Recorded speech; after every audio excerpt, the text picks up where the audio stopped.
Jésus s'étant approché leur parla ainsi, tout pouvoir m'a été donné dans le ciel et sur la terre. Allez, faites de toutes les nations des disciples, les baptisant au nom du Père, du Fils et du Saint-Esprit, et enseignez-leur à observer tout ce que je vous ai prescrit. Et voici, je suis avec vous tous les jours jusqu'à la fin du monde. Ce verset nous vient de Matthieu 28, du verset 18 au verset 20. Et cette déclaration du Christ est la grande mission, celle qui consiste à porter le message du Christ, la bonne nouvelle, à la terre tout entière. Et pour en parler ce matin, nous recevons sur ce plateau le pasteur Bio Hiro Habib. Il est pasteur principal de l'église biblique de la rédemption divine, EBRV. Il est également le fils spirituel du révérend Christophe Dewanou de l'église Foscoe. Pasteur Bio, bonjour. Bonjour. Comment allez-vous? Je me porte bien. Je vous souhaite la bienvenue dans notre studio. Merci beaucoup. Vous avez choisi de nous entretenir sur le thème de l'évangélisation. Bien sûr. L'évangélisation, qu'est-ce que c'est? L'évangélisation, c'est le fait d'annoncer la bonne nouvelle à ceux qui étaient sur le chemin de la perdition, ceux qui sont dans une situation désespérée, qui n'ont plus d'issue et qui pensent que c'est fini. On leur annonce la bonne nouvelle comme quoi il y a une solution. Donc la bonne nouvelle, c'est pour dire, avec Christ, il n'y a plus de jugement pour aller dans l'enfer. Avec Christ, il y a la possibilité de retrouver la santé perdue, la vue perdue, etc., etc. Vous l'avez dit, c'est pour ceux qui ont perdu l'espoir. Mais nous savons que Dieu a créé l'homme pour faire sa volonté, pour perpétuer l'harmonie voulue par lui-même le Créateur. Oui. Mais nous avons également lu dans la Bible qu'ayant désobéi à Dieu, Adam et Ève ont été chassés du jardin d'Éden et ils ont commencé une autre aventure. Et dans cette aventure, Dieu a mis sur pied plusieurs plans. Et parmi ces plans, disons le plus grand, c'est l'ultime plan, on dirait, c'est celui de la mort sur la croix et la rédemption du Christ. Maintenant, vous avez défini pour nous ce que c'est que l'évangélisation.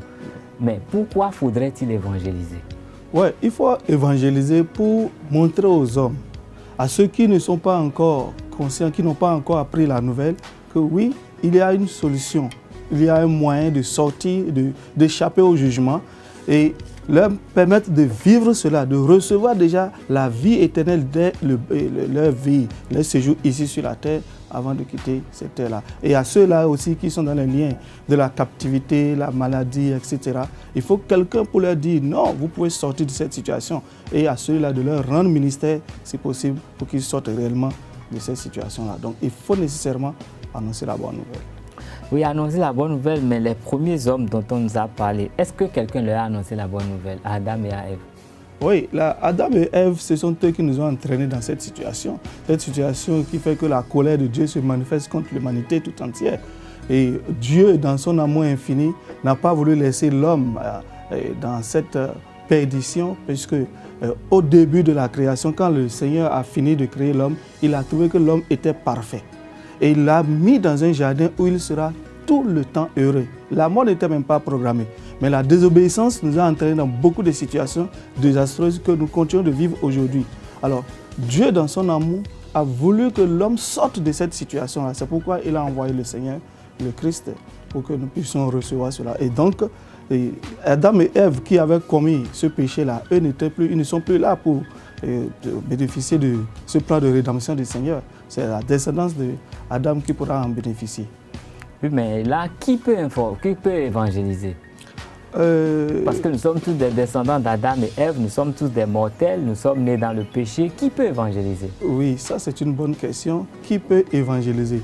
Et tout à l'heure, je disais que l'évangélisation, c'est le fait de porter la bonne nouvelle à ceux qui sont déjà dans les liens de la captivité, qui sont dans le couloir du jugement.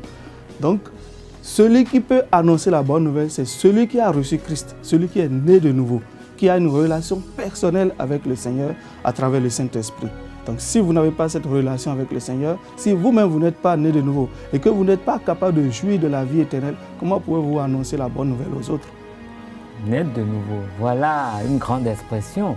Je me rappelle que dans la Bible, le Christ a dit à Nicodème qu'il fallait qu'il naisse de nouveau. Mais pour un adulte, naître de nouveau, pour celui qui n'est pas forcément chrétien, qu'est-ce qu'il peut entendre par là? Parce que l'idéal aurait voulu que tout le monde reçoive la bonne nouvelle et que tout le monde soit en mesure de prêcher l'évangile. Comment naître de nouveau pour pouvoir satisfaire ce désir divin? Ok, naître de nouveau signifie tout simplement que nous acceptons le plan de rédemption que le Seigneur a pourvu pour que l'homme échappe à la colère du jugement qui va s'abattre sur l'humanité tout entière. Lorsque nous lisons dans le livre de Timothée, 2 Timothée chapitre 4, verset 4, même déjà à partir du premier verset, nous voyons l'apôtre Paul qui exhortait son disciple Timothée à annoncer la bonne nouvelle en toutes circonstances, heureuses ou non, favorables ou non. Et il lui disait, je t'en conjure devant les hommes et devant Dieu, devant Jésus-Christ qui doit juger les vivants et les morts. Cela veut dire quoi? Le jugement s'étend aussi bien aux morts qu'aux vivants. Alors celui qui va échapper à ce jugement-là, c'est celui qui a accepté le plan de la rédemption que Dieu a préparé à travers Jésus-Christ. Donc celui-là reconnaît d'abord qu'il est un pécheur, il se répand de ses péchés, il les abandonne parce qu'il ne suffit pas de se repentir, il faut abandonner la pratique du péché et accepter maintenant de vivre conformément à la parole de Dieu. Donc c'est à partir de là qu'on peut dire, celui-là il est né de nouveau. Celui-là il est né de nouveau et maintenant lui il est en mesure d'évangéliser. Absolument. Mais pourquoi est-ce qu'il doit se sentir obligé d'évangéliser? Oui mais écoutez, c'est comme quelqu'un qui se retrouve dans un désert avec d'autres personnes et ils sont tous à la quête d'une nourriture, de quelque chose qui va leur permettre de tenir jusqu'à ce que les secouristes soient là. Et puis, ils trouvent ce dont il a besoin, par exemple, une grande quantité de nourriture et il sait qu'il y a ses amis qui sont juste à côté qui ont besoin de la même nourriture et il ne leur dit pas cela, c'est de la méchanceté. C'est pour cela que il y a un célèbre homme de Dieu qui a dit une parole que j'aime beaucoup. Il dit, qu'est-ce que ton voisin t'a fait pour que tu le laisses aller directement en enfer sans lui annoncer l'évangile? Parce que sans Christ, personne ne peut échapper à l'enfer. Personne.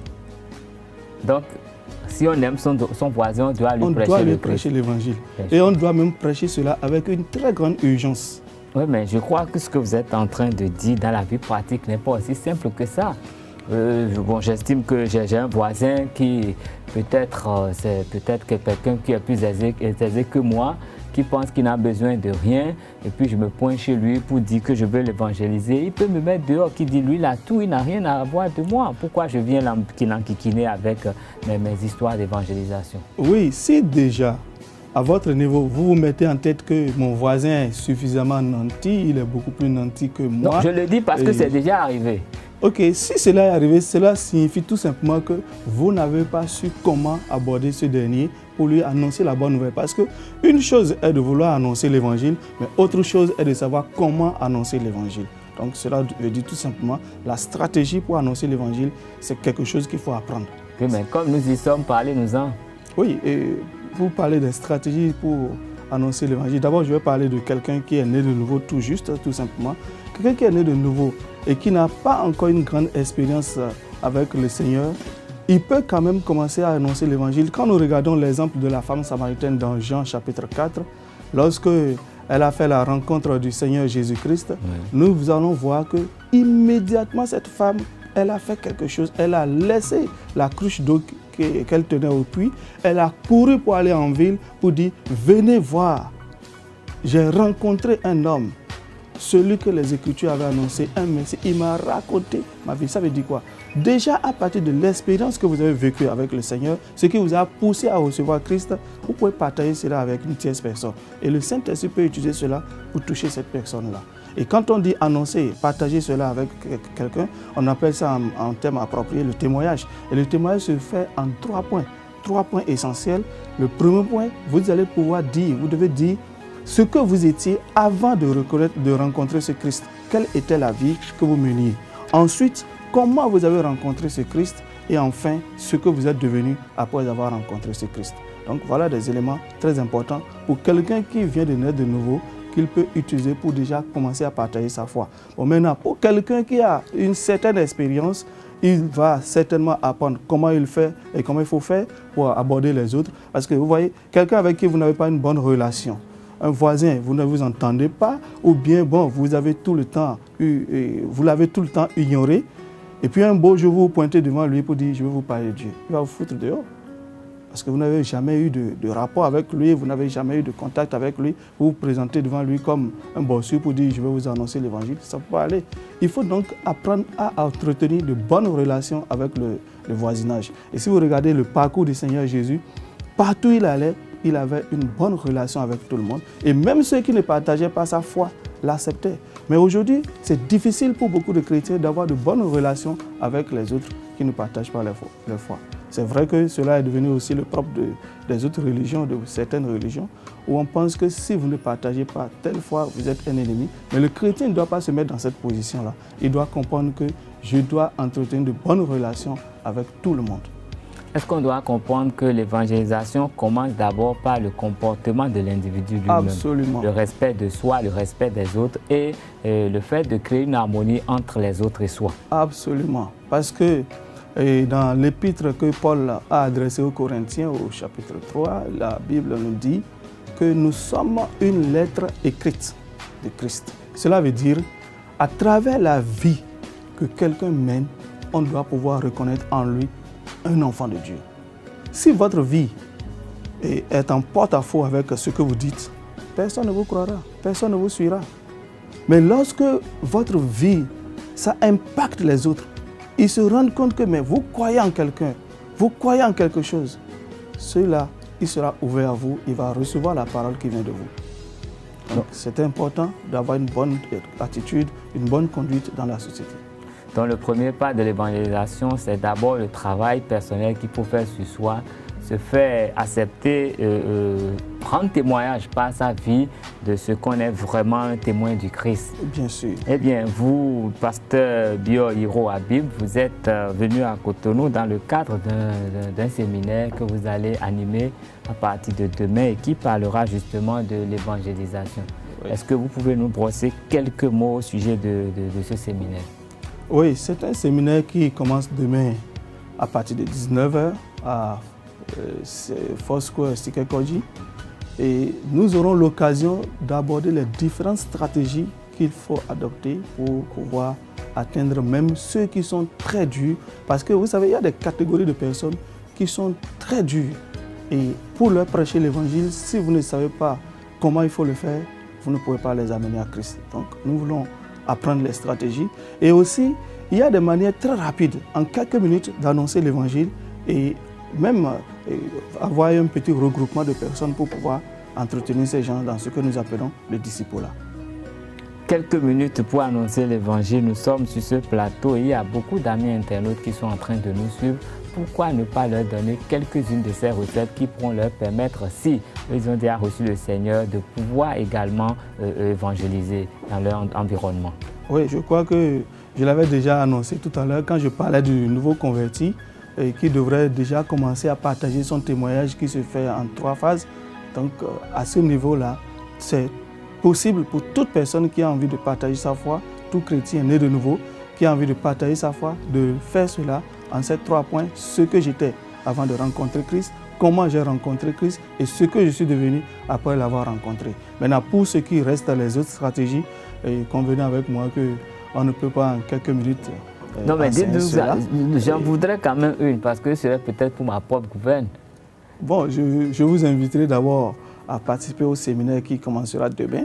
Et s'il y a des gens qui sont dans les parages de Cotonou, je les invite, quelle que soit la distance, même s'ils sont dans les périphéries, je les invite à venir. Ben, il faut retenir que nous avons en tout 3 points que nous pouvons énumérer aussi, et que nous appelons l'évangélisation par l'amitié, l'évangélisation par la prière et l'évangélisation par la puissance. Donc, ces 3 éléments peuvent nous permettre, lorsque vous les maîtrisez, de pouvoir adopter une bonne stratégie pour évangéliser les autres. Lorsque nous parlons de l'évangélisation par l'amitié, cela veut dire qu'il faut aller vers les gens, il faut devenir leurs amis, il faut s'ouvrir à eux, il faut entretenir une bonne relation pour que vous puissiez avoir l'opportunité d'échanger et de leur parler de Christ. Et quand on dit l'évangélisation par la prière, c'est pour dire, avant d'aller prêcher à quelqu'un, parlez d'abord de cette personne à Dieu et prier pour cette personne Et après avoir prié pour cette personne, c'est en ce moment, vous irez lui parler. Vous voyez, la femme samaritaine, j'aime beaucoup ce passage-là. Ce qui l'avait touché, c'était quoi? Elle avait un problème, elle avait un besoin. Et elle était venue chercher de l'eau. Et quand elle est venue chercher de l'eau, tout ce qui l'a préoccupé à l'instant, c'est comment faire pour assouvir sa soif. Et quand elle a rencontré le Seigneur, ce dernier lui dit, donne-moi un peu d'eau. Qu'est-ce qu'elle va répondre? Elle sort les discriminations qu'il y a dans la société, qu'on retrouve souvent dans la société. Elle dit, comment se fait-il que toi, un juif, tu me demandes de l'eau, à moi, une femme samaritaine? Et au Seigneur de lui répondre, si tu savais qui est celui qui te demande cette eau, c'est plutôt toi qui lui en demanderais. Et il t'en donnerait une qui coulerait en ton sein jusqu'à l'éternité. Et ceci, ça montre que le Seigneur disposait d'une eau que cette femme n'avait pas. Et là, elle était touchée. Elle se demande, mais quelle est cette eau? Une eau que je vais boire et je n'aurai plus soif. Alors là, je veux cette eau-là. Et là, quand elle a voulu en savoir plus, c'est comme ça que le Seigneur lui a annoncé l'évangile. Donc, nous devons entretenir de bonnes relations avec les gens et prier avec eux pour que le Saint-Esprit nous mette dans le cœur la parole appropriée. Parce que la parole qui peut toucher Paul, ça peut ne pas toucher Pierre. Donc, chaque personne a une parole qui peut lui être, enfin, qui peut avoir un impact sur sa vie. Donc, il faut prier d'abord pour que le Seigneur vous donne cette parole. Et enfin, l'évangélisation par la puissance. Vous savez, Paul a dit, nous ne sommes pas venus à vous avec simplement la persuasion de la parole, mais avec une démonstration de puissance et de force. Donc, à un moment donné, il faut démontrer que ce Jésus dont vous parlez, c'est un Dieu tout-puissant. Il est capable. Donc, vous priez et vous manifestez la puissance pour que le monde puisse voir que réellement, Jésus est capable. Et quand on dit la puissance, ce n'est pas seulement guérir les malades, ressusciter les morts, c'est aussi pourvoir des besoins qui se trouvent dans la vie des gens. Je donne tout simplement un exemple. Nous étions à une évangélisation et on était rentré dans une maison quand un monsieur est sorti. Il nous a vu tenir et entretenir. On était en train de parler avec sa fille. Il dit, s'il vous plaît, monsieur, pas de ça ici, sortez s'il vous plaît. Alors, mon équipe est sortie et je me suis rapproché de lui. J'avais voulu savoir, mais qu'est-ce qui ne va pas? Pourquoi il nous renvoie? Nous sommes venus au nom de l'évangile. Et il nous faisait comprendre que la fille ne travaille pas. J'ai dit, OK, est-ce que vous nous permettez de l'aider? Il m'a dit, OK, si nous le voulons bien. Alors, nous avons cherché un maître d'études, un répétiteur pour la jeune fille, qu'il a entretenu après avoir constaté qu'elle avait des difficultés en mathématiques et en physique. Donc, nous avons trouvé un répétiteur qui s'est occupé d'elle. Et à la fin du semestre, la fille a eu une très bonne note. Et c'est le père maintenant qui nous appelle et qui dit, ah, vraiment, je vous donne maintenant la permission. Venez parler de votre Dieu à ma fille et si vous voulez même amener-la dans votre église. Donc vous voyez, ça aussi, c'est ça qu'on appelle la puissance. Ce n'est pas seulement prier pour que les morts se lèvent. Il y a un besoin. On a résolu ce problème et voilà, la porte a été ouverte. Vous venez de nous rendre un témoignage très édifiant et je crois qu'il serait intéressant que tous ceux qui ont envie d'essayer d'évangéliser doivent s'inspirer un peu de cet exemple. Vous êtes pasteur principal d'une église, l'église biblique de la Rédemption divine. Oui. Ça suppose que vous êtes un implanteur d'église. Bien sûr. Et où se situe votre église exactement? Bon, nous avons déjà des églises un peu partout. La toute première? La toute première, c'est à Zobouré, à Cotonou ici. C'est à Zobouré.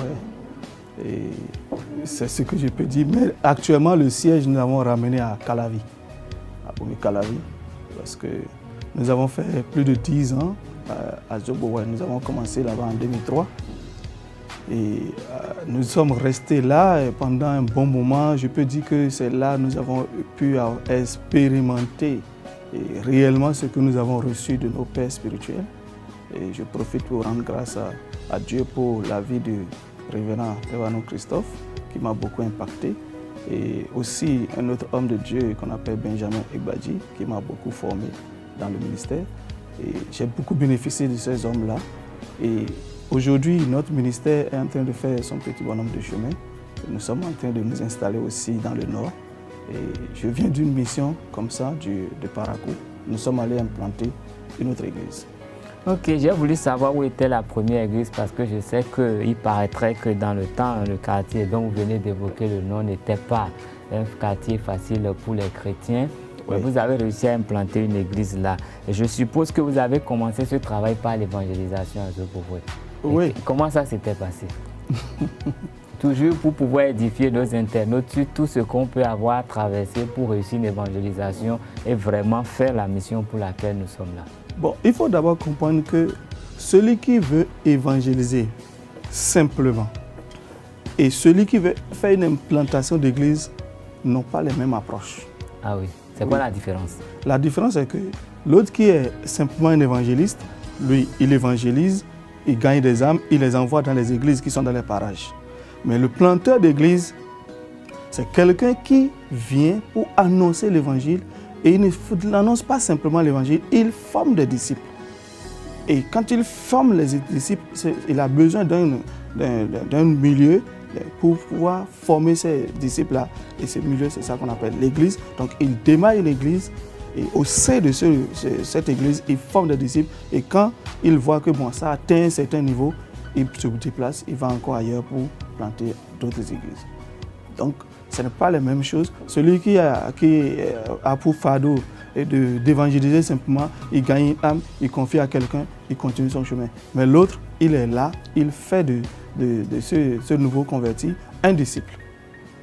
Voilà donc ce que je peux dire. Ok, non, on a compris, mais je voudrais que vous nous rappeliez un peu le début de cette église à Zobovo. Oui, c'était pour une façon de dire que nous avons commencé avec le disciple-là. Nous avons gagné des gens. C'était quand? C'était en 2003. Et nous avons gagné des gens et nous avons commencé à former. Et c'est de là.